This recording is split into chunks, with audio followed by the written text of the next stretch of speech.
Hey everybody. Okay, now we're live. I got people on the show with me like complaining about how we're not live yet. But hey, I was here as the Not- unofficial producer of the show, and was I was- like, "Oh wait, we're at time." So I had a point to continue on, but I was like, "No, let's wait until we're on air." And now my point, as we were talking about like comic books and the the comic gators, which kind of similar to gator gators and stuff like that. I love how like one would just say like, "These are some of my favorite comic books before they got political," and include Black Panther, and it's just like that comic book character was named after the political party of the No. The comic book character preceded the political party. Yeah. I didn't know that. what? Here's what I can't wait for. This is the one I'm really holding out hope for. Is that someday they will do a Green Arrow movie that will be like, because I mean they did Arrow on the CW for years, but it was kind of a different take. But if they do a Green Arrow movie where Green Arrow is a socialist, and it deals with like explicitly political subjects, which has been the thing with Green Arrow since the 70s. Like that's an established part of the character, is that he's a leftist and that his stories are super political. And I can't wait for people to make those complaints about that and be like, "Oh, I can't believe I like Green Arrow before it was political." Also, he has to shoot the arrow that's a fist. Oh yeah, of course. Yes, exactly. That's because it has to be socialism and yet also completely political and still ridiculous. That's the secret to Green Arrow's appeal as a character. Yeah, I want somebody to draw the Green Arrow shooting his boxing glove arrow at Richard Spencer. Yeah. I mean, wasn't the Green Arrow implicitly supposed to be a modern day Robin Hood character? Yeah, exactly. Was it the Green Arrow or the Green Lantern whose girlfriend got put in a refrigerator? Oh, that was Green Lantern. That was Green Lantern. Okay. Kyle. Yeah. That was Kyle. Okay. I'm just showing how little nerd cred I have. That was Kyle who got the naming the trope. You know, it was one of the Greens. And it was Gail Simone who came up with a trope of like fridging the girlfriend. Fridging the girlfriend, yeah. Yep. So I mean, yeah, I would love to see somebody do like an adaptation, like a live action adaptation of like the Denny O'Neil, Neil Adams, Green Lantern, Green Arrow comic from the 70s, because it was like super political. It was one of the first like really overtly political comics that DC ever published. And I would love to see these clueless fanboys, just complaining about it, having no idea that it's like a completely faithful adaptation of the comic, because that's totally what it was. Well, for that matter, if you're on Facebook, which I'm sure we all are, anytime Rolling Stone publishes an article that's political, which is like probably 3/4 of what they publish, and people get like, I've actually heard people say that I liked Rolling Stone back when it was about the music and not the politics. I'm like, there were politics from the first issue. Not to mention how much of the music. Not to mention how much of the music itself is political. Yeah. Well, exactly. And especially at the time it was published. We're talking Vietnam War, and most of the music was about against anti-war, fascist, all this kind of stuff. Yeah, it's like from day one. From day one, revolution. Well, good God, boy, that's a weird mashup. Absolutely not. Revolution and war, like. Okay, but I am for a revolution, though. You think fridging the girlfriend is weird? Try microwaving the baby. That's another. gross. That's another trope. Oh. No. This is another trope. Oh. And another thing that happened in comics. And by the way, don't try it. Yes. Okay. Don't actually try it. No, we're supposed to eat babies, not microwave. Yeah, you don't. Come on, get with the program. The meat. Baby's tartar. Come on. The meat gets inedible. Go ahead. I am referencing the Ken Penders Knuckles, the Echidna comics that he made when he worked for Archie, and they were doing Sonic comics and whatnot. In his version, Knuckles' father, Locke, had this apocalyptic vision of the future. So he decided to take his still unborn son, who was like still in an egg, without the mother's consent, and bathe him in like Chaos Emerald energy to turn him into a living Chaos Emerald and give him superpowers and all that. He literally radiated the baby. He microwaved the baby. People also call him the Hot Pocket of Destiny. He probably tried. Well, so okay, that sounds better than in my head because I like okay, he was using the microwave as an incubator, but but still microwaving the baby. Yeah. I thought he just straight up bathed him in radiation to see what would happen. That's a lot more creative than because I thought that it would have been something like from like one of those hysterical like anti-drug PSAs where it's like if you smoke pot once you could end up microwaving your baby. No, not even smoke pot. Take pot. If you take pot, are you taking pot? Look at pot. Well, to steal a movie line, you can think about it, but don't do it. I swear I didn't mean to like accidentally sound so serious when I first said that. It's fantastic. Well, in fairness, you do have your classical reference there, in imbuing the baby with some sort of power by dousing it with something else, because of course that's the story of Achilles. Yeah. There you go. Yeah. They just go with water there. They go the easy route. So basically, in his case, it wasn't dousing; it was total immersion, with the exception of a certain portion of his anatomy. Almost total immersion. Yes, almost. That's exactly the point. So there we go. So there we go. Knuckles from like the Sonic comic books is similar to Achilles from classical Greek mythology. If the Achilles myth had been created today, he would totally have been microwaved. Well, I'm so tired of you have to make it bigger and more interesting, and cosmic rays are way more interesting than water. Well, that's the reason why I get mad at like Martin Scorsese when he had his whole thing about how it's not cinema. I'm like, dude, you ever read Homer? Yeah, same shit. Exactly. It's literally the same shit. Some really wacky stuff happens in the Odyssey. I'm just saying. I'm so speaking sick about of making Greek myth more interesting. Play Hades, everyone. Play Hades. Oh yeah, I'm so sick of like so many stories where characters do stupid things, destructive things because they had a bad dream. Anakin, Knuckles is dead. It's like I have not had a good dream in months. Every night I dream that I'm eating myself to death, or that giant rocks are falling on my house, or that a giant tick comes and bites my head off, or something like that. And you don't see me setting my house on fire or whatever. It's just a matter of time, dude. It's just a matter of time. Nick, are you okay? Are you okay, Nick? I had some weird dreams too. I'm like one time I was like, wait a minute, what? That's not there. Why? I'm having this in my hand. This is, I'll just say it to be polite, a body part in my hand. It shouldn't be in my hand. We're all just sort of pausing there. Let's all use our imaginations. Be discreet. Yeah, I was going to say, as it comes to Hades, don't just do Hades. Do James Wood doing Hades? Oh no! I mean the video game Hades. It is. Hades is a really great video game. But there's speaking of like the trope of characters, doing because they had a bad dream and they do something horrible. That it reminds me of what it's become. It's maybe not quite as frequent enough to be a trope, but it's happened a couple of times, and it was referenced in the Snyder cut of Justice League. The idea that if something happens to Lois, Superman will just become evil, and and because that was in the comics too, like that happened. That's been like, oh, what could cause Superman to go bad? Like, what if something happens to Lois? It's like, really? I mean, yeah, I'm sure he would be devastated, but like, would he become a supervillain? Well, is his goodness really that fragile?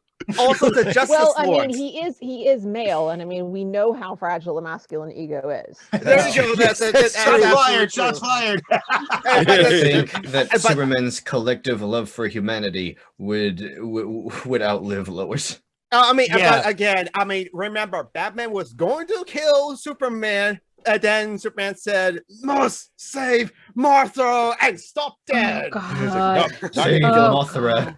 I would just like I have to say that I had a similar reaction at the end of WandaVision when, I guess they're trying to kind of to have like the show's moral center kind of okay what she's done, so you're not like, okay, she's awful now. She's done bad things, but doesn't necessarily make her a bad person. Well, you have Monica saying, well, if it were my mom, I would have done, with your power, I would have done the same thing. And I was like, you would have enslaved thousands of people? Yeah, like you would have? No, I would. I love my parents, but no, I wouldn't do that. But in her case, it was an accident. She didn't know she was doing it at first. Let's keep in mind too This woman has a considerably tragic history behind her from the time she was a kid. I mean, the trauma living in that apartment with that bomb 3 feet from her is not going to have a positive impact. But that's just it, though. They are setting her up to be a villain. So that, I mean, that's been the direction the whole time. So okay. And that's, showing you know, that she has that's that actually potential. good, though. The fact that she has a reason to be a villain, that's actually good. That's what makes a good villain, as opposed to just evil. sometimes those mustache twirling villains can be like fun, though, if you got a charismatic actor portraying that or something like that. Like John Colicos as Baltar in the original Battlestar Galactica. Great, totally. Mustache twirling villain. Totally. The problem is too many people in the real world believe that that's how evil manifests itself, and it's like almost never. Or John Colicos' core in the original Star Trek. Really, John Colicos is pretty much anything. John Colicos as any kind of villain. He's just, you know, it's kind of funny. This does remind me of some Wolverine comic that I read years ago when I was at Borders. It's where they had this new villain that they made just for this comic, who was able to infect people with basically any disease he wanted, and he tried infecting Wolverine with basically every disease known to man all at once, the whole hepatitis alphabet. But he had this whole speech where he's like, "You're probably thinking I had some noble motivation in the beginning, or maybe a tragic backstory. Nah, I just like being bad. I prefer evil over good. Good sucks. Good is lame. That's it." They just owned it.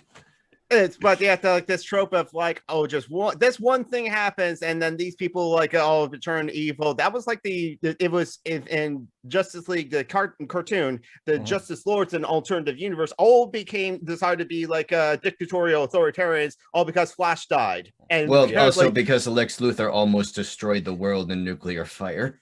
Oh, okay. We can't let things get this out of hand again. Radical? Interestingly, my big bad, my current role play game is a lawful good character. Oh. Nice. Okay. Because sometimes the laws are not necessarily the barometer for morality. Right. Well, right. If the laws are not just, then the lawful person has to defy the law. Mm-hmm. Yeah. I just want to point out also, in the first Superman movie, when Lois died, Superman just turned back time and brought her back. If I could turn back, he didn't kill everybody. He didn't please, let's not go share here.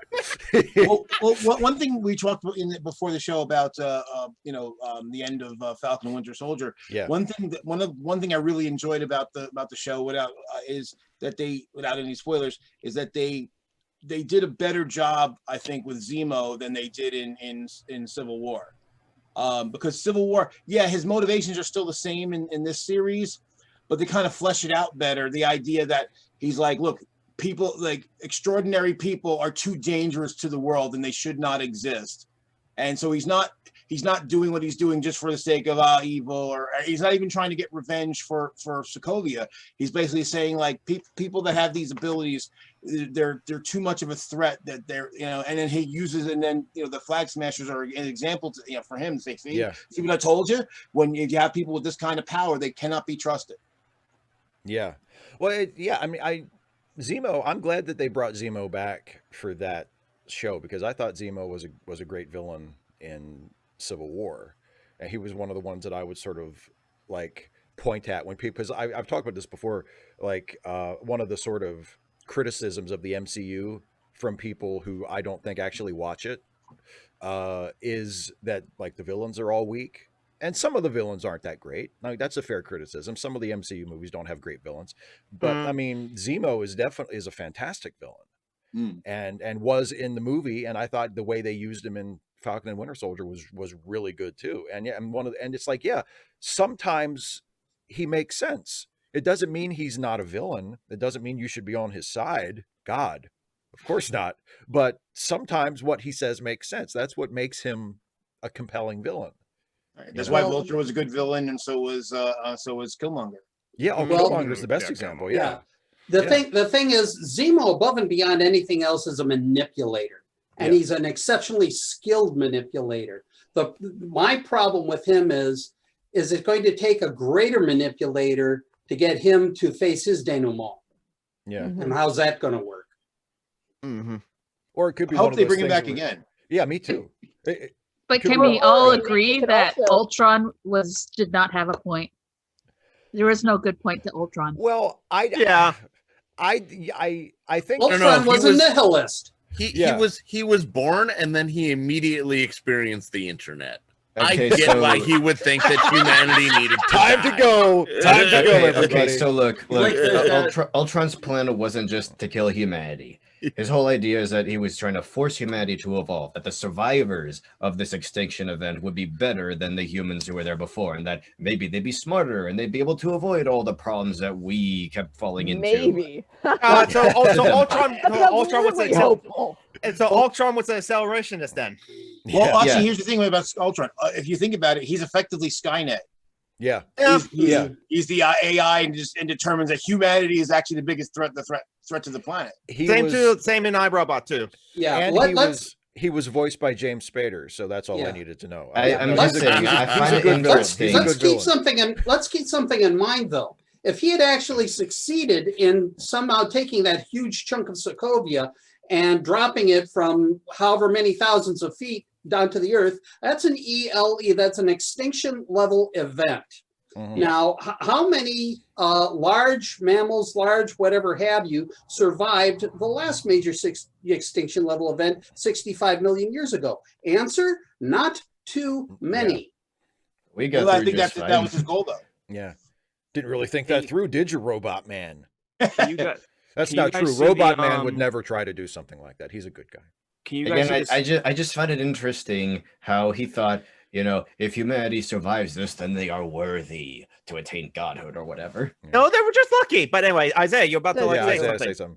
Yeah, I was saying, can you guys see the Starfleet Admiral's uniform in the background there? Yep. Yes, we do. Of it too. Mm-hmm. I actually made that, and I just got the brooch for it. Oh, nice. That's like the Admiral from from season 1. What's his Quinn. Quinn, yes. So from which show? TNG. Yeah, because Quinn Ward and Conspiracy, and then didn't the Admiral who had the old guy Cornass. Yeah. For what? Too Short a Season, I think is the episode title. Yeah, I think that's what it was. He what was himself. that name? Cornass? No, Cornass was the bad guy. Cornass. The Admiral's name was something else. I can't think of his name. Yeah, it was that uniform. Yeah, that's a cool uniform. Yeah, I had to actually so I bought a TNG, so it doesn't look like the one from the show, but I had to buy like a TNG uniform off of eBay, and then I went to Joann's Fabrics and got some gold like trim and some cool. black elastic fabric, and I made that. Man, skills, man. Yeah, that's when they were still trying to figure out what the Admiral's uniforms were going to look like. I like these. I like these better. I don't know. Yeah, I like the sharp black cut on this side. Yeah. Yeah. Yes. Yeah. That's the asymmetry works. Yeah. Yeah. Yes. It's like my belly button is right here. But it looks good. Okay. Yeah. This might be slightly controversial, but it kind of makes me think of the Babylon 5 uniforms. I can see that. Yeah, I can see a little bit. Yeah, that's. Which then that reminds me too. One thing that I always thought was strange is if you're thinking about the Star Trek movie uniform, the red one. Yeah.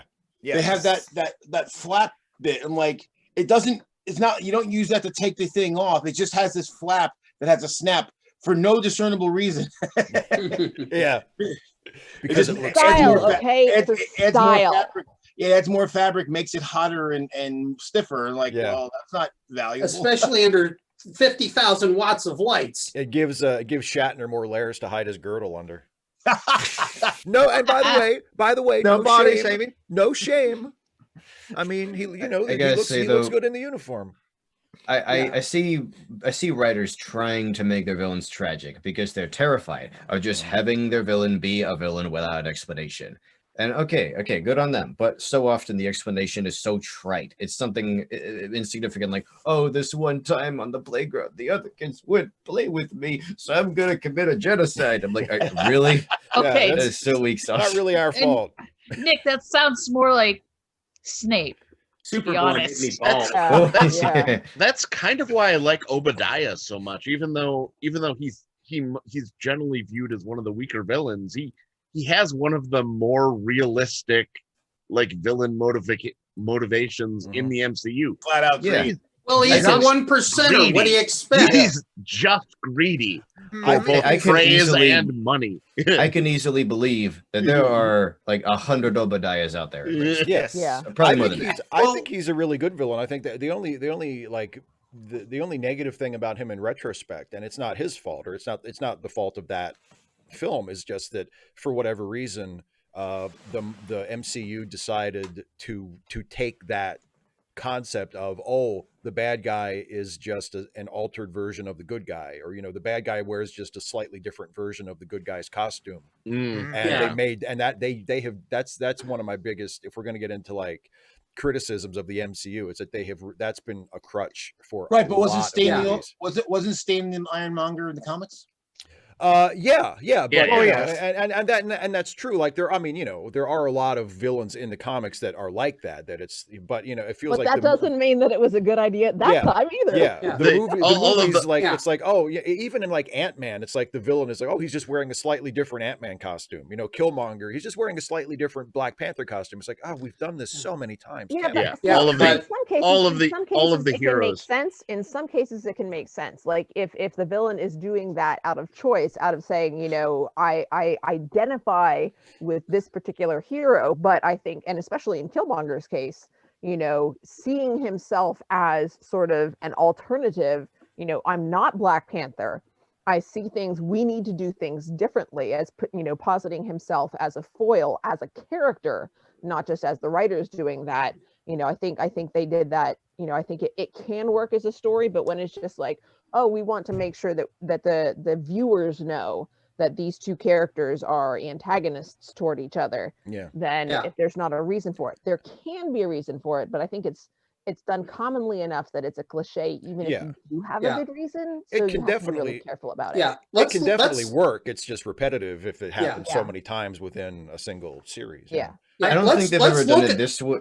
Oh, sorry, I was just gonna say, I don't think they've ever done it this way. But one of my favorite takes on the whole, dark reflection of the hero trope is when the villain is quite literally like a clone of them, or a part of their subconscious brought to life, or just something whipped, maybe designed to kill the original person and replace them, or something. And then they have these whole identity issues, like, no, I'm not just a fake. I'm the real version of them. And oftentimes by the end, they will end up realizing that they've been manipulated. And then by the end of it, they sometimes realize that they've been manipulated, and they don't hate the hero, and they might even end up turning and sacrificing themselves or something. Well, and that's the reason why Superman 3 is better than people give it credit for, because the Batman Superman splitting into the two parts. That to me, that makes the movie. You can throw out the rest of the movie. Scene, the junkyard scene is magnificent. It's not a great movie at all, but that junkyard scene is one of the best scenes from any superhero movie I've ever seen. Still to this day, I love the junkyard scene in Soups 3. I do like the trope of someone who's like transformation scene. Oh, I forget the character's name when she's being devolved by the thing is like nightmare fuel. Last thing I just want to say about this whole trope. Okay, so look, while I do like the trope of someone basically brought into existence just to kill the original and taught to hate them and all that, I do not think Star Trek did this well. No, I was just thinking when you first brought that up, I was thinking Star Trek Nemesis and Shinzon and Picard, and I was like, that didn't work. I mean, that one's the obvious one. But look at if you take a look at Obadiah Stane versus Tony Stark, these are two so utterly different characters that I'm not even sure that the trope applies. Tony is a self-made man. Never mind the fact he's an engineering genius.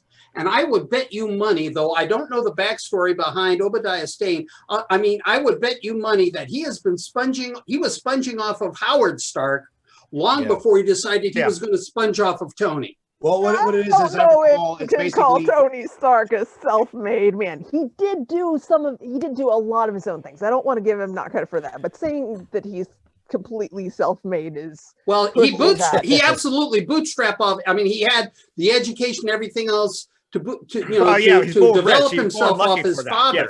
But at the same time, genius of that nature is typically not so much made as it is born. Yeah. Well, I mean, how many Steve Jobs are out there? How many Jack Shockleys or what's his name? Jack Kirby, who innovated the microchip. Actually, I think when you mentioned Steve Jobs, I think it's a good example, but not for the reason you think it is. Because Woz was really the genius, but Jobs was the business guy. Jobs is Obadiah Stane, and Wozniak is Howard Stark. Yes. So that's what Obadiah Stane was. He didn't ride the coattail like.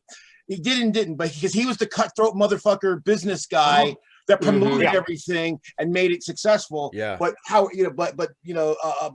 Stark, Howard Stark was the genius that invented all the shit. The question is, how long would Stain have lasted had Tony died? No, not at all. My point exactly. You just go find another genius. They're out there. They're more out there than you realize, but they realize they're just like, I can live a comfortable life on my own. Thank you very much. And I don't want to do all that shit. Yeah, so just hire a bunch of geniuses and take their credit, like Elon Musk does. Before. Oh yeah, just like old capitalists do. Just like let's see Obadiah build an Iron Man suit out of spare missile parts in the middle of the desert.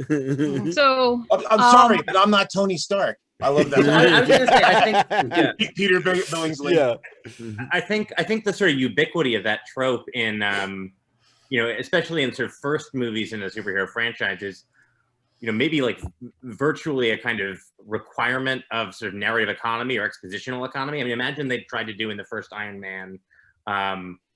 The actual comic book Mandarin. So you've got to set up Tony Stark and how he gets his powers. And now you've got to explain why this guy has 10 alien rings and where that, I mean, you essentially have to do 2 origin stories in a single movie. It's a lot easier to say there's one MacGuffin technology and that's what explains both of their powers. And now I don't have to do 2 separate real backstories. I've got one explanation for why both of these people have powers. Yeah, and the whole business behind, the 10 rings and all the, the supposed technology behind that would have been way too much to swallow for something that is as elemental and foundational as Iron Man 1. Yeah. That's one of the reasons why I never had a problem with Sam Raimi's Spider-Man having the biological web shooters. Because I was like, okay, it saves so much time. Like exactly. Yes. You're introducing the character. It's the first really big mainstream live action Spider-Man movie. So you're kind of introducing the character, and even though everybody knows who Spider-Man is, and it's like we don't have to waste any time. We don't have to have the scene where he builds the web shooters and try to explain to a 21st century audience. You can throw in some pop music. It's great. It establishes that he's a science nerd. It wouldn't have to take that much. I'm not saying it definitely wouldn't have worked. I'm just saying as someone who has studied screenwriting, I appreciate the idea of narrative economy. That's a good. Here's a thought: if capitalism really rewarded innovation, business schools wouldn't exist. Yeah, exactly. Entrepreneurs would just go to trade schools and learn how to make really good products.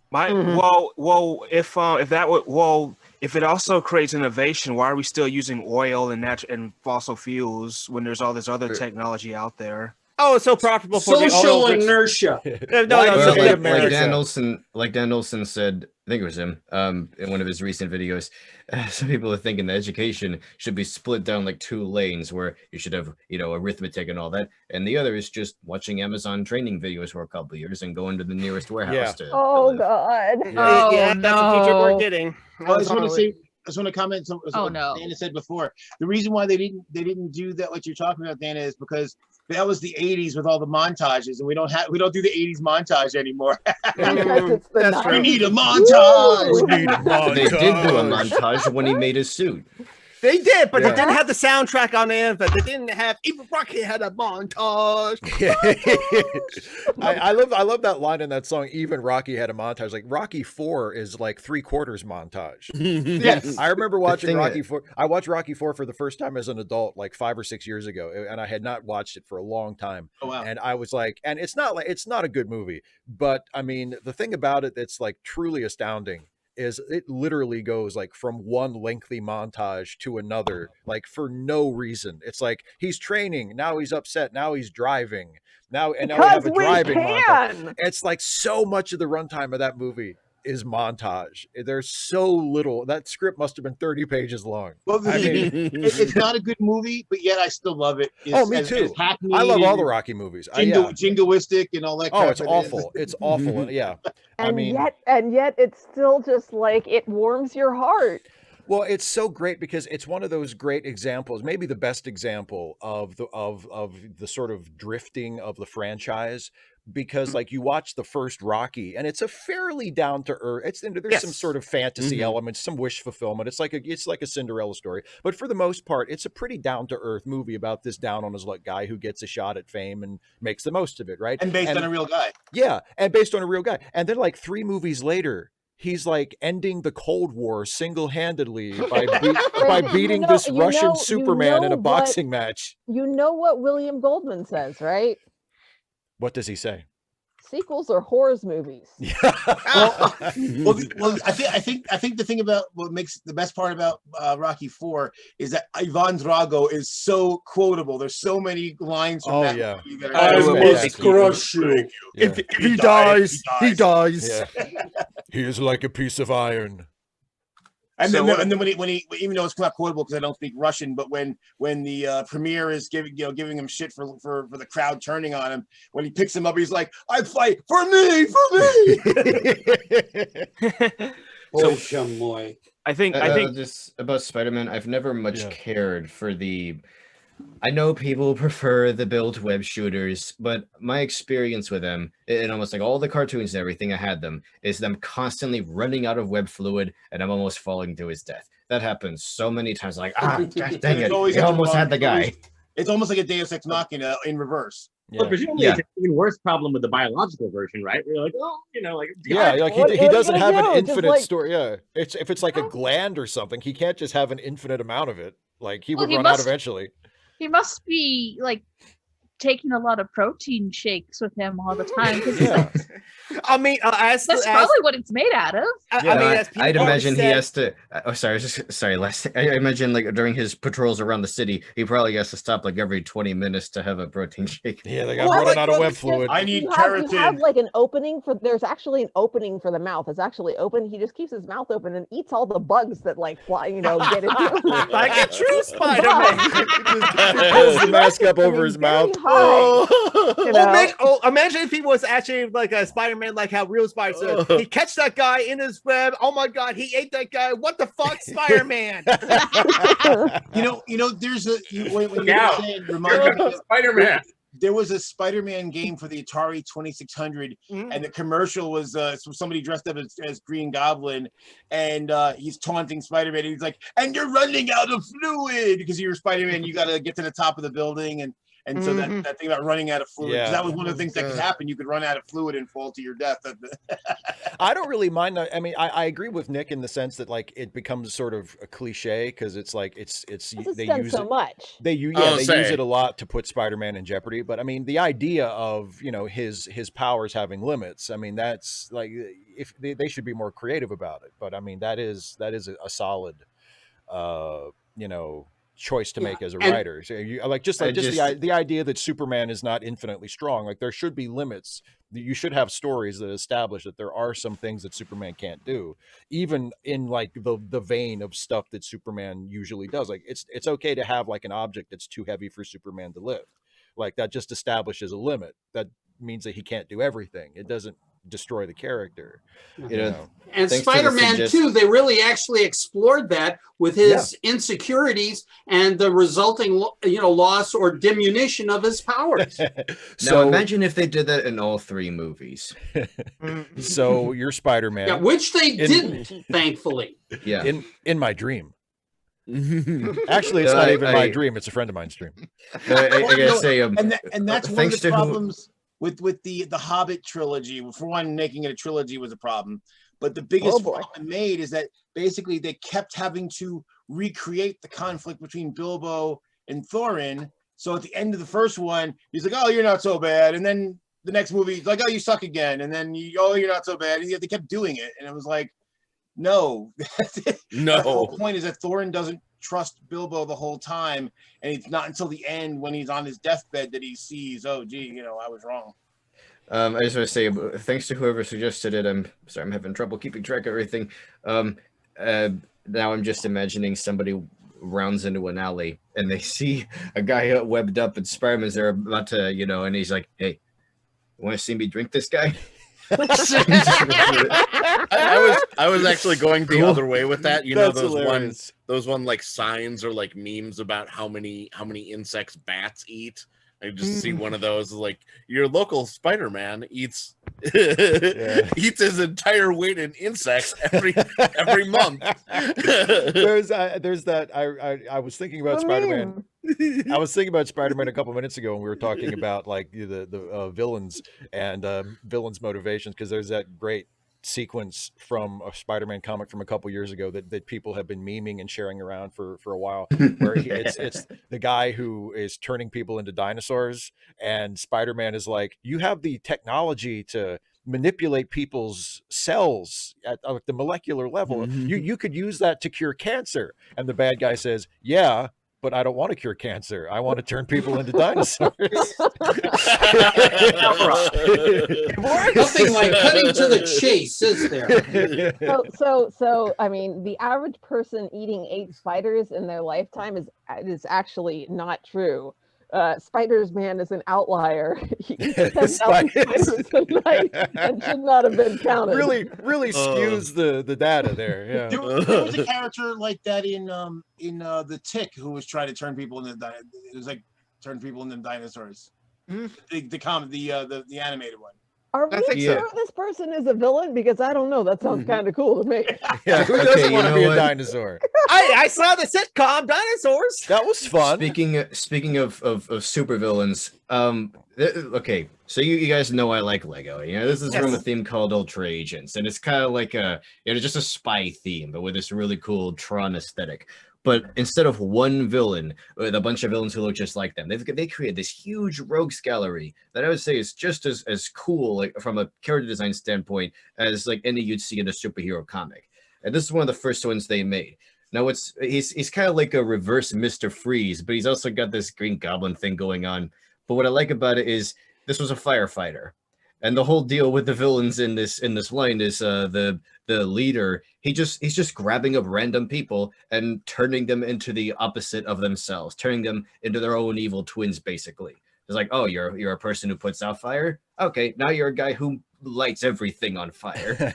It turns them, he literally just, it's like a polarity shift thing where he turns people evil just as a concept. And I think it's really funny. Yeah. Like, so what happens when he runs onto Lex Luthor? I don't know. He becomes like the greatest man alive. He becomes generous and selfless. What I find interesting is like the better of a person you are, the more exemplary of a person you are, the more dangerous of a villain you become. Yeah. It's like you go just as far the other way. Wasn't there a whole, along these lines in Marvel a couple of years ago where like Dr. Doom becomes Iron Man and Tony Stark turns evil? There was like a whole run where it was like the superior Iron Man or something like that. Where I remember that. I never read any of that, but I remember that. That sounds familiar. Probably the best take on this concept that I've ever seen, though, is not in any superhero comic, but in those what is it? I think it was in Bloodborne, which is this whole Lovecraftian kind of world.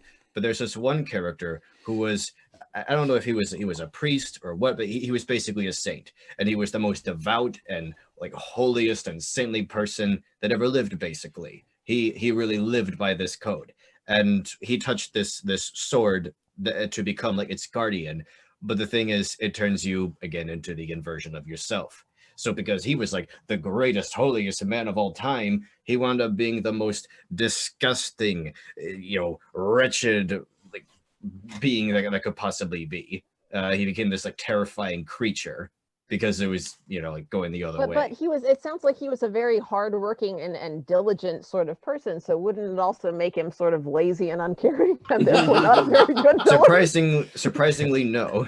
Okay. If you're gonna flip one vector, you got to flip all the vectors. It depends fair on, is fair. It depends on how literal the writers are, because you get that same problem with Bizarro. Like, depending on who is writing Bizarro, it depending on how far they take the opposite thing.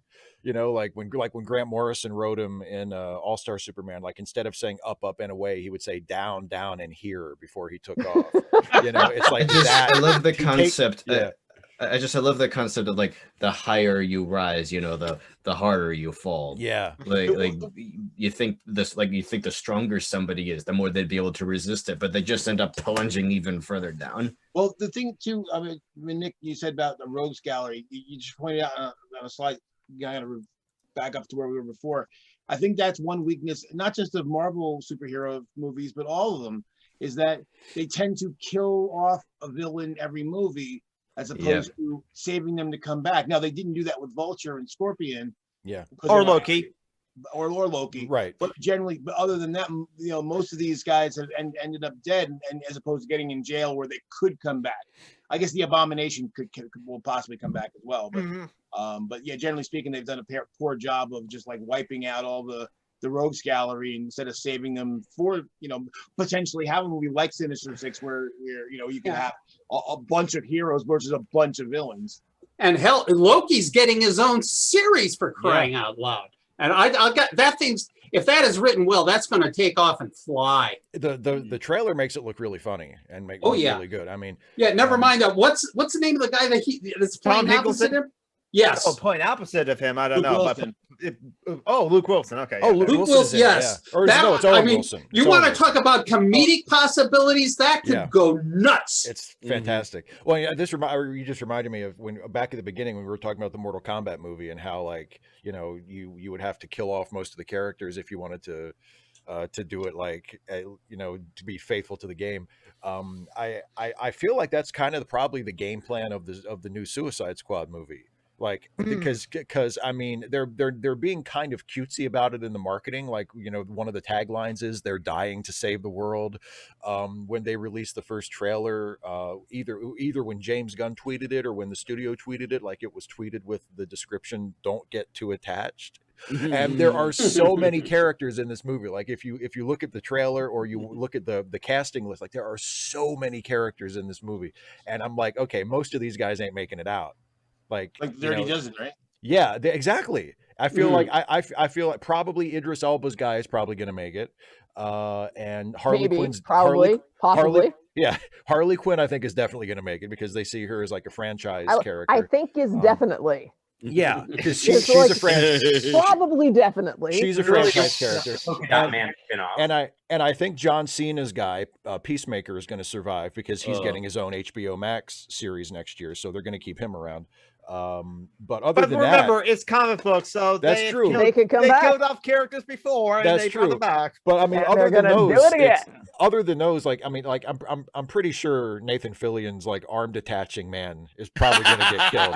I mean, I don't know for sure, but I'm just thinking maybe he's not going to make it out. But you know, so many scenes like the one where, you know, they go to rescue Harley and she's already outside. So many scenes that play out like that. You'll have the girl character say something like, "Oh, well, I didn't need you to rescue me," or something indignant or insecure. And I thought it was so sweet how she reacted. How she was so touched that they came to rescue her. She's like, "Well, I can go back inside if you want." But I thought the scene they have of them when they're sort of laying things out to the villain and they're sort of talking tough to him and they're like, "If you lie to us, you die. If you blah blah blah, you die." And Harley throws in and says, if we find out you have vanity license plates, you die. And I really like the end of that where it's like, if you sneeze without covering your mouth, you die. It's like, well, no, but don't think that's an endorsement to sneeze without covering your mouth. We're not going to kill you, but don't do it. COVID's still a thing. I think the James Gunn one will be much better than the first one. Oh too. yeah, I ain't saying a whole lot. I haven't even seen the first one, but I mean the James. Don't see Suicide Squad. I have no plans to. I watched a good video the other day that was basically somebody comparing the Guardians of the Galaxy with the first Suicide Squad, and basically explaining why one worked and one didn't. And I'm like, so I could see James Gunn bringing those same elements that made Guardians of the Galaxy work, because it's funny, the beats were very much the same. Oh yeah, but Guardians of the Galaxy worked and Suicide Squad did not. Well, I mean, honestly, whoever the Johnny on the spot was that hired James Gunn to do the Suicide Squad in that like 5-minute period when he was fired by Disney, because remember he got fired from Guardians Volume 3 because of the Twitter thing, and then Disney after like a month, Disney brought him back because they realized, oh, this was just trumped up, and so they hired him back. But in that period of time, Warner's like grabbed him and was like, "You want to do Suicide Squad?" and he was like, "Yeah, sure." So whoever was like on top of that deserves a raise, because that's brilliant. It's like, of course, the guy who did Guardians what would be really cool. Well, not cool. I mean, what would be really shitty, but at the same time, in a kind of cool villainous way, is what if the person who snapped him up for Warner was the one who helped trump up all the internet nonsense about him? It's like I know how we can get the guy we really need. Yeah. No wonder there should be like a post in corporations. It's like the cancellation arbitrageur. Right, where you get someone out of their contract. I love how it's the French. In a way, like this is going to blow over. Yeah, we get that non-compete. We got him. Yeah. And we just need him for one movie. Yeah, that's great. And then and we get to have our cake and eat it too, because we get a James Gunn written and directed Suicide Squad movie, and he's also now once again doing Guardians Volume 3. So we just have to wait a little longer. Hashtag winning. Well, actually, Julian, what he just said made me think of Mike Lindell. My Pillow. Mind Pillow. No, it's not My Pillow. It's Mind Pillow. Mind Pillow. Yes. Well, the thing is, he's trying to create the social media platform, which continues to not launch when he says it's going to. Yeah. But the best thing is someone asks him like, "Well, you're not going to have any censorship." He's like, "No, we're going to be free speech." Well, except for this, and you can't have that, and you can't have this other thing, and you can't take the name of the Lord in vain. That's what I was going to say. Yeah. And it made me think of like the Steve Martin in The Jerk. You're like, yes. I don't need anything. That's all except this. That's all I need. Oh, I need this. And such a great scene. They just want to say the N-word. That's it. That's all they want. That's all this is about. That is all this is about. Why can't we say the N-word and not get in trouble? They just want to say it so bad. Why can't we lie and not be corrected? Yeah. I know. Because it's racist. Yes. But isn't it wondering? It's because it's racist. But Dana, isn't it worse to call something racist? No. But Dana, what black guys get to say it as if I had somebody say that to me. I'm like, you know what? You want to trade? You can say that, and I'll live, and I'll like not be persecuted for my ethnic background. Yeah, let's trade. And you can get persecuted, but you can say it all you want. I just started watching Brooklyn Nine-Nine. I've never watched it before, and I'm like binging it on Peacock now. And there's a great joke in one of the first episodes where the lead character Jake, Andy Samberg, is having to go. He's taking a trip or something, and his boss, who is played by Andre Braugher, who is black, is going with him, and he's upset because he's like, this sucks. I made a really explicit mixtape for this trip, and now I'm not going to be able to sing along. And I'm like, that is such a great joke. Because that's his hunter. He's bummed that he has all this explicit rap on his mixtape, and now he can't sing along because his black boss is going to be in the car with him. It's such a great joke. Oh, so that character is like, hey, I when I'm not around, it's just my buddies on the side. We drop some like gamer words with jokes with exactly. It's like the fact that you're comfortable enough to just say it, like that speaks volumes, man. Like not everybody just is. I mean, I do know, especially in the area that I'm from, this super right-wing conservative area. Like I have definitely been in gatherings of white people where they were just throwing the N-word around left and right because A, there were no black folks around, and B, they assumed that all the white people around would be totally cool with it. So I mean, that is a thing. Or C, they don't care. They don't care, yeah. But so I mean, that's definitely a thing that happens, but not everybody. Like not everybody is like, oh, cool, is it safe? And they just start throwing slurs around. Like that's just not everybody's like that.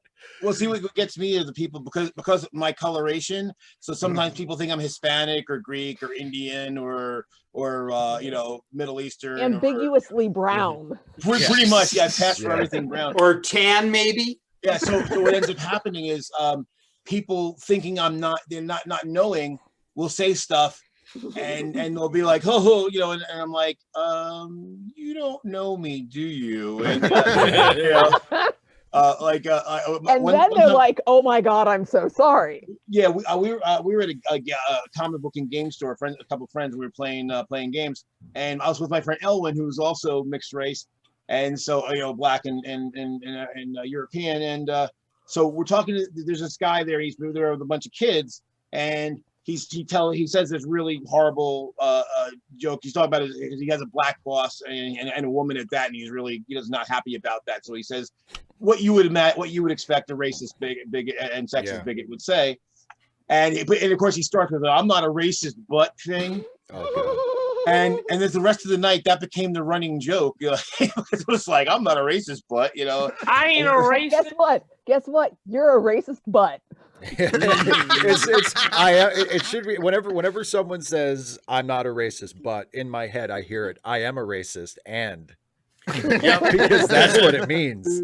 So we kept going off like, imagine what he would have said if he was a racist. Oh. Would a racist say that he wasn't racist? Come on, guys, use your head. Think about it. He had the racist bone surgically removed. I've been medically cured of my racism. I'm physiologically incapable of it. How dare you, sir? No longer a racist bone. I'm an ally. Yeah. Hey, I'm not a card-carrying member of the KKK, so I'm not a racist. I'm an ally, which is totally a thing you can declare yourself to be. I have the ally card. Okay, so I just made it myself, like I wrote on the back of my business card, ally. But, hey, it says it in writing. I have the ally pride flag, so I'm part of the LGBTQIA plus thing because the A stands for ally. I was just gonna say, isn't that what the A stands for? There is a bank called Ally Bank, so I'm like, yes, there is. Yeah. But that's a bit sus. What is their position on LGBTQ issues? Well, here's your they thing. Don't care, we like their money. Exactly. Steve, you and I talked about this, last month or a couple months ago. Yeah. But we were talking again about the you were my childhood people. The people who complain that you couldn't have Archie Bunker today don't understand that Archie Bunker was actually a woke show. Yeah, it totally was. It was one of the most progressive shows ever, even by today's standards. Because Archie was like the example of what not to do. Right. Well, yeah, and he changed over time. Yeah, he did. Yeah. And so unfortunately people that say that we couldn't have that show, they don't understand because they don't understand that Archie is the foil against society. Yeah. They think that he's the guy to be. And like, no, that's your problem because you want to be Archie Bunker. You are Archie Bunker. You don't understand that the show was about Archie's journey out of being a bigot. Yeah. Well, and also that negates the fact that the show the cartoon American Dad and the show Last Man Standing are essentially just the modern version of the Archie Bunker show. Those shows exist. Or All in the Family. That show exists. Yeah. It's pared down and just a corporate thing now, but it still exists. And yet. I will never forget the cover of Time that had Archie Bunker for president. Yeah. Now, I dare somebody to tell me that that wasn't a precursor of what we faced under Trump. Yeah. Yeah. Well, yeah, I mean, because people completely missed the point. Yeah. Well, and there were people. I question the efficacy of the show if that many of the viewers sort of like totally invited. It's the same thing that happened with the Colbert Report. Is it there? I mean, there were people who, and it seems impossible to me because to me the Colbert Report seems like it was even more obviously a goof than All in the Family. But I mean, there were people who watched the Colbert Report and thought that unironically thought that he was genuinely like this conservative guy. And the same thing happened in the 70s with Archie Bunker. Like there were tons of people who watched that show and were unironically on Archie's side and thought he was right about everything, when the point of the show is that Archie is wrong about everything.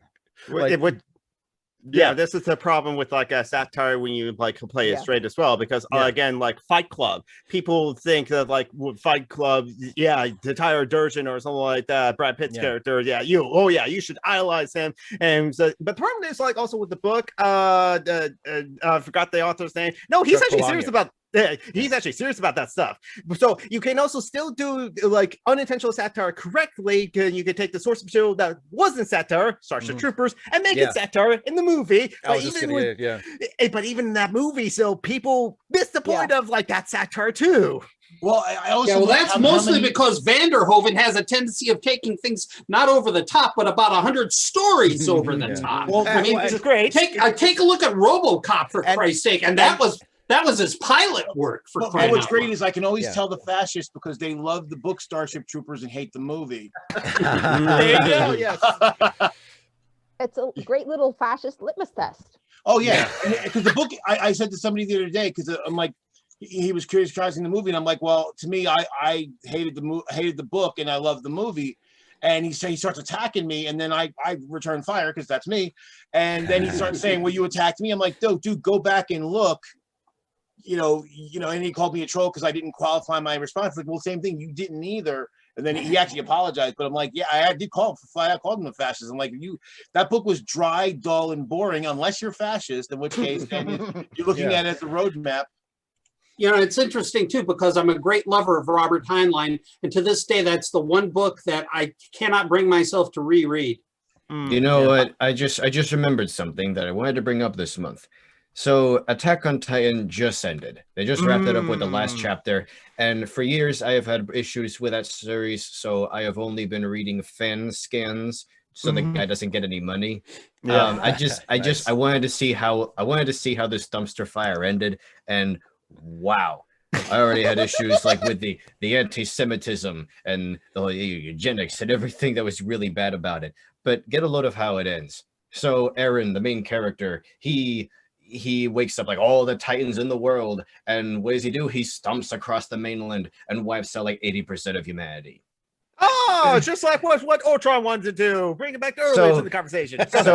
So they for a while, it's like he's clearly the bad guy. He was the hero, but now he's completely gone off his rocker. The other characters have to put him down, but at the last second, the last chapter, they try to redeem him by showing flashbacks. He's like, I know this is how my plan will go, but I gotta stick to it. It's the only way to make all the constant war stop. And then the other characters, they suddenly get all weepy, like, oh, now that he's dead and we love him, he was loyal to us all along. I'm like, what is this bullshit? And he hasn't saved the worst. Now the few mainland survivors hate the Jews. I mean, Eldians even more. And all he's done is just make things even worse. I'm like, gosh dang it. It's like all they had to do was just make him a bad guy. Just leave him a bad guy. Don't try to redeem him second. And then it could have maybe been salvaged, but no. It's just what a waste of time. This whole fascist screed, this anime equivalent of the Turner Diaries, was just an outlet for it. I don't want to kink shame, but the whole thing was basically just an outlet for the author's vor and stomping fetishes, literally stomping on everybody. And I and everybody else who read it, we were basically taking part in his fetish. Why? He was subtle about that until in the first couple of volumes, so that's how he kind of like stuck it in. But we're at the top of the hour, so any final points?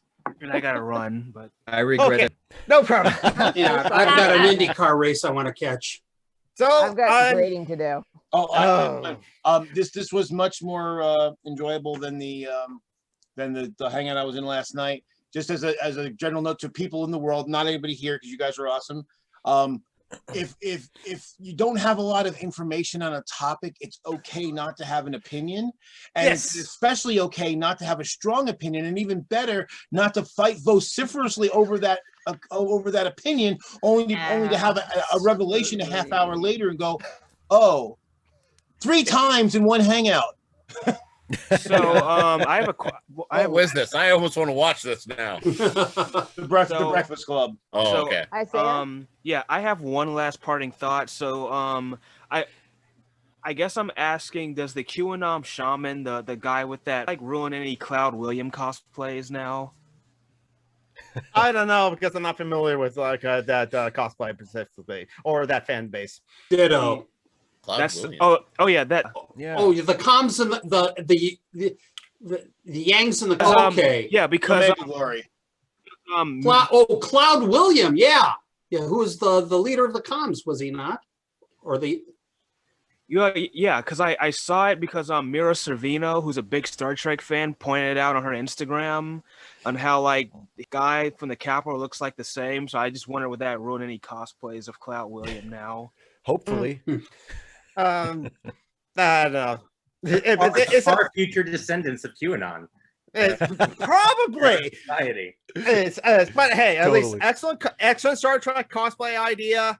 Dress up as a Star Trek character, especially original TOS characters, at a Ren fair, because it makes total sense that they all travel to the past or teleported down to like a medieval planet. I've seen a meme on that for quite a while. Yeah. Or Doctor Who characters. Or Doctor Who characters. That's an excellent cosplay too. I actually have Doctor Who cosplay now. But anyway, so just get a couple of friends to dress up in TOS cosplay with you, and then constantly, like, tensely muttering to each other, just try to blend in. Just try to blend in. Are you guys gonna watch the Oscars tonight? And we'll watch Okay. Or you could cosplay as your Dungeons and Dragons group, and no one will recognize you. Exactly. By the way, I got married at a Ren fair. Oh, nice. I was toying with picking up like a mocap suit and like going to the Ren fair as that and be like, oh, my costume is much better in post. That is awesome.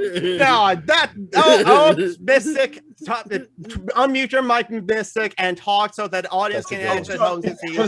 But I got to run, guys. Joe, you should go to Dragon Con dressed like that.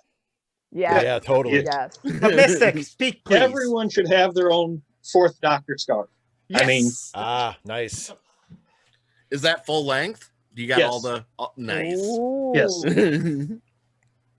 Mystic. Yeah, I was. I'm sorry. Dead air. No, Mystic, keep talking.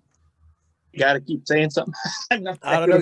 It looked like Geek was reaching back behind himself for something. I thought he was going to pull out like a scarf that was twice as long. I have my own Doctor Who hat, but I don't know where it is. It's in the pile and mess and stuff like that. So that's why I was you can dig it out for next month, my friend, because yes, I will. The show.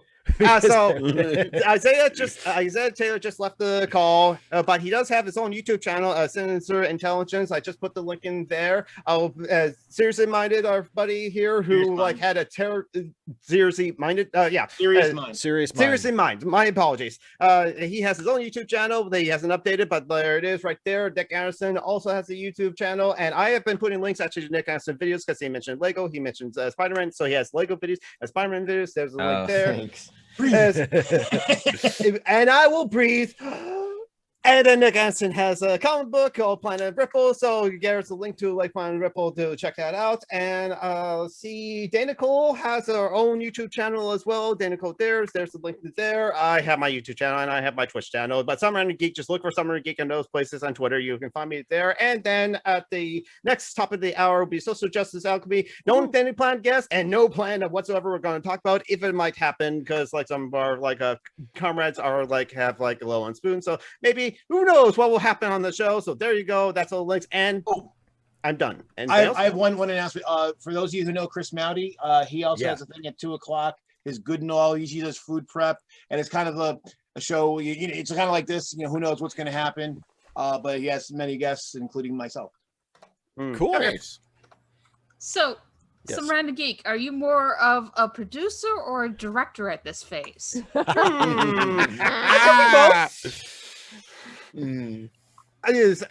not the creative inspiration for all these things, and that's He's a definitely producer. That's definitely Steve Shives, the director of these things. I'm just the one that manages the things. That is it on time? It's on time. I mean, we got the money and stuff like that. So yeah. Honestly, technically, in terms of directing, the directing of this stream is the active speaker feature of Zoom, because it's the one that cuts to people when they talk. Otherwise, there's very little direction being done. So you're saying is some random geek is kind of like the producer to like a Ron Howard or Christopher Columbus. I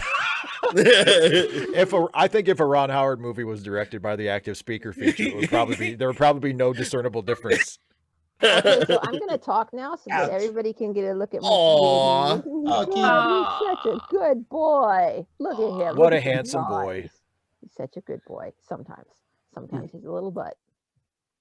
Yeah. When My Spooky's been around here throughout the hour. You may have seen his tail or various parts of him at one point or another. Kind of. Oh, bye-bye. Oh, I'm kind of disappointed. In the last month, we got kittens, and neither of them come by to visit. Aw. Well, both of mine are sleeping in the sun, so they're not interested today. On the cat related note, I will say that's the end of the show. I didn't. My hat. Finally, hey, there's the hat. Oh, at least you should have made it a pun. So cat's the end of the show. Cat's the end of the. Hey, there you go.